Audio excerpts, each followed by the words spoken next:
Hello, I'm Martin Park. For those that don't know me, I'm an ND and a master coach and trainer who has been working professionally in health, fitness, wellness and personal development for over 46 years. If you are someone who is interested in learning how to maximize your overall health, well-being and performance, then welcome.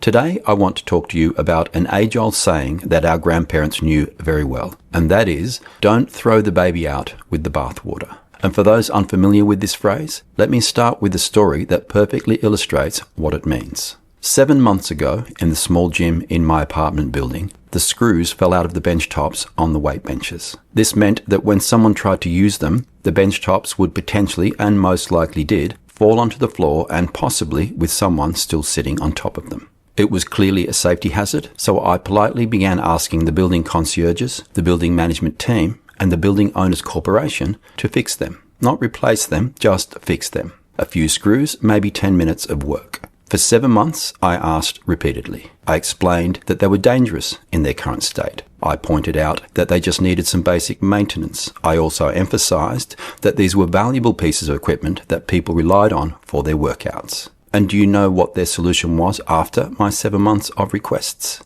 They took both of the benches out of the gym. That was their idea of fixing the problem and avoiding the potential insurance claims. Rather than spending a few dollars on screws and a few minutes tightening them, they eliminated the entire resource. They took something valuable, something that just needed a minor repair, and discarded it completely. The baby in this situation was the functional weight benches that people could use for their workouts. The bathwater was the loose screws, a relatively minor maintenance issue that could have been easily fixed with some basic hardware and a few minutes of work. Instead of addressing the actual problem, replacing the screws, they discarded the entire valuable resource, and in doing so, they eliminated something useful and beneficial because they collectively didn't want to deal with a small, fixable issue.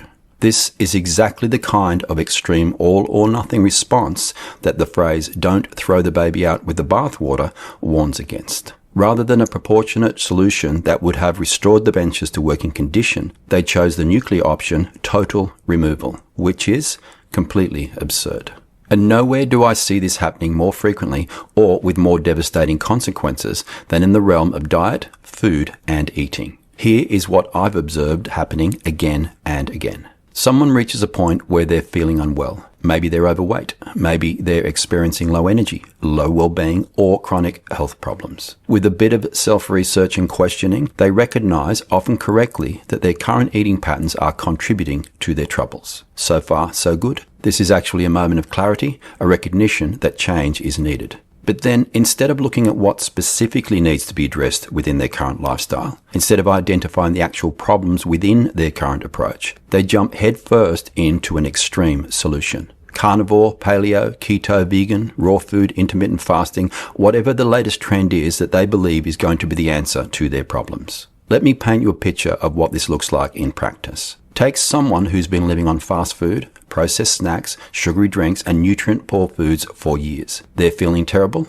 they're gaining weight, their energy's crashing, and they're getting sick regularly, and they know something has to change. The baby in this situation is the fundamental human need for nourishment, the pleasure of eating, the social aspects of sharing meals, the variety and satisfaction that comes from a balanced approach to food, and the ability to be flexible and adaptable in different situations. The bathwater in this situation is the specific choices that aren't serving them, the daily junk food, the processed snacks, the excess sugar, the lack of fruit and vegetables, the lack of quality proteins and fats. But instead of addressing these specific issues, instead of simply removing the junk and adding more whole foods, they abandon everything and commit to something extreme. They go carnivore and eliminate all plant foods, including the vegetables they weren't eating enough of to begin with. They go vegan and suddenly demonize all animal products, including the nutrients they needed more of. They go keto and become terrified of perfectly healthy carbohydrates. They embrace intermittent fasting and create rigid eating windows that ignore their body's natural hunger signals.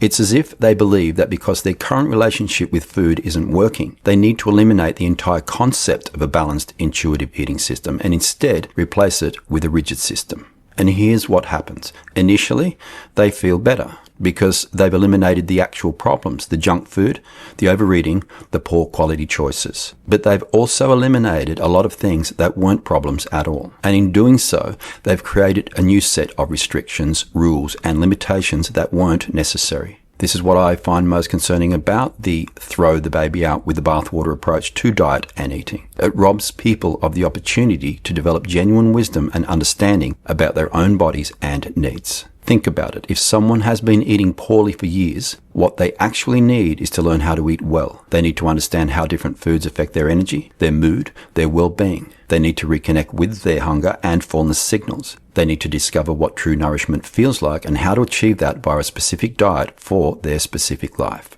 But when you jump to an extreme system, whatever that extreme system is, you bypass all of this learning because you're not developing your own relationship with food. You're simply following someone else's prescription. Now, I want to acknowledge something important here. Sometimes extreme approaches can serve as a reset. Sometimes people need to go to one end of the spectrum to break unhealthy patterns and gain clarity about what works for them. If someone has been trapped in a cycle of processed food addiction, going carnivore for a month might help them break free and reset their palate. If someone has been eating too much animal-based foods and junk and not enough plants, a period of plant-based eating might help them discover foods, nutrients, and flavor they've been missing. But the key word here is period. The extreme approach serves as a tool for learning, not as a permanent way of life. The problem occurs when people mistake the reset for the solution, when they think that because something worked for them temporarily, it must be the way they should eat forever. This is like thinking that because antibiotics cured your infection, you should take them every day for the rest of your life. The reset serves its purpose, but then you need to move into a more balanced, sustainable system once the corrections have been made. You need to keep the baby and just change the bathwater, not throw it out. But our modern marketing culture doesn't seem to encourage this kind of nuanced thinking. We love before and after stories. We love dramatic transformations. We love the idea that there's one perfect way to eat, and once you find it, all your problems will be solved. We're less interested in the messier, more complex story of someone who gradually improved their health by making thoughtful adjustments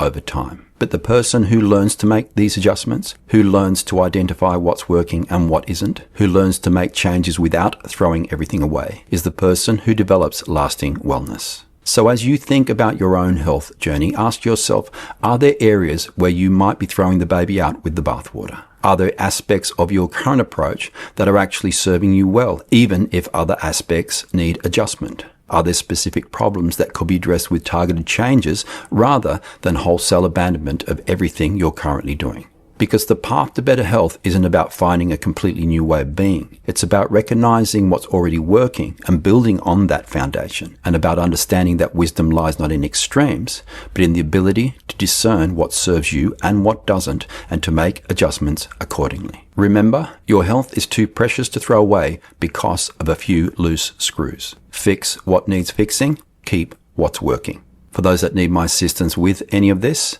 I will leave a link in the description. I thank you for tuning in today. I appreciate your company. I look forward to spending some time with you again. Bye for now.